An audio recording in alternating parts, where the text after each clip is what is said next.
Hi, everybody. Welcome to This One's Dedicated To. I'm Chris Barton. And I'm Jennifer Ziegler, and we are here with Timothy Young, who is the author and illustrator of the book Do Not Open the Box. Welcome, Hi, Timothy. Timothy. Hi, thanks for having me. We're so glad you could join us. Would you start us off, please, by reading aloud the dedication you wrote for Do Not Open the Box? Sure. So, and this is one of the few dedications that I actually read when I do visit a school, because it really kind of sets the tone. It says, "For my brother Jody and my sister Tracy, who almost never played mean tricks on me." That raises a lot of questions. First, what's the age difference between you and Jody and Tracy? We kind of line up in age. So my brother's the oldest, my sister's the middle, and I'm the youngest. Mhm. Um, and there's a period of 2 weeks in April between my brother's and my birthday where we line up in age. So I would have been like, 5, and he would have been 7, and my sister would have been 6. So when you say almost never played tricks on me, that suggests that there were some exceptions. There were a couple, nothing terribly bad. My brother did hold me down once and force me to eat horseradish, which I now enjoy eating, but at the time was not a particular favorite. Um, and I think my sister once, you know how sometimes you pour milk into hot cocoa and it'll like coagulate a little bit and it'll get little white patches. Well, she convinced me that those were worms. And then out of the blue, she starts singing this song about a worm and just being sucked up in a straw that I thought she was making up on the spot. And I was very upset, only to find out later it was like some camp song that everybody knows. So little stuff like that, obviously I'm holding a grudge about to this day. Well, did you ever get vengeance, or is this your vengeance? Oh, I'm sure I played some tricks too. They'll have to fill you in on the ones that scarred them for life. Can you talk a little bit about why this book is dedicated to them? Well, I don't know. When I was writing this book, it was about a boy and his sister, and that's probably revealing the ending right there. But I was thinking about siblings. I had already dedicated, a book to my mom, and I had dedicated a book to my family, my son, my children, and my wife.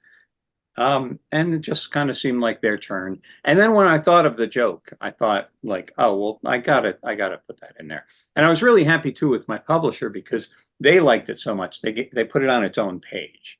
So that was pretty cool. Normally dedications tucked under the legalese and stuff like that. So, That is, pretty high profile for a dedication not to have, the copyright stuff on the same yeah. page.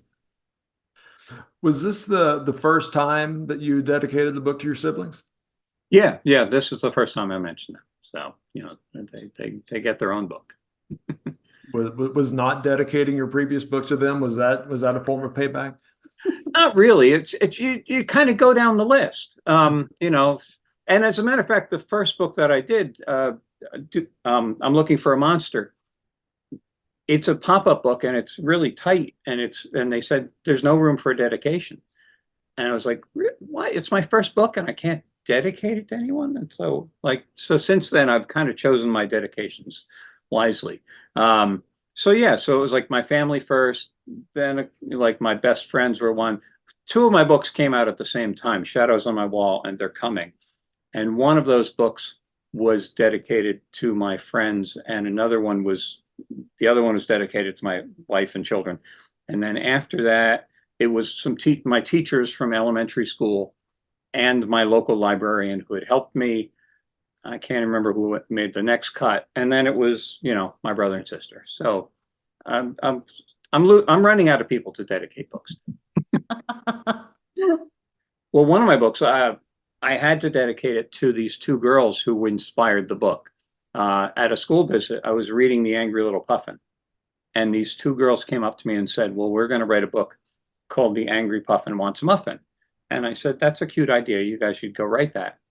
Except then I took that idea and I spun it around a little bit. And because I do a lot of books that have parody in them, I thought, well, if you give the puffin a muffin, And then the story started developing about the muffin doesn't want a muffin, and it became an actual book. And I thought, well, I got to dedicate this to the two girls since I stole their idea. And that's actually what I wrote in the book. I said, I got permission from their parents to put their names in a book. And I wrote, like, I dedicated because, they came up with the idea, and I'm dreadfully sorry for what I've done with their idea. Now you're going to get all kinds of pitches when you go. Oh, I do. And kids play with that and come up with me and give me ideas, and I tell them that they should write and don't come, like stealing someone else's thunder.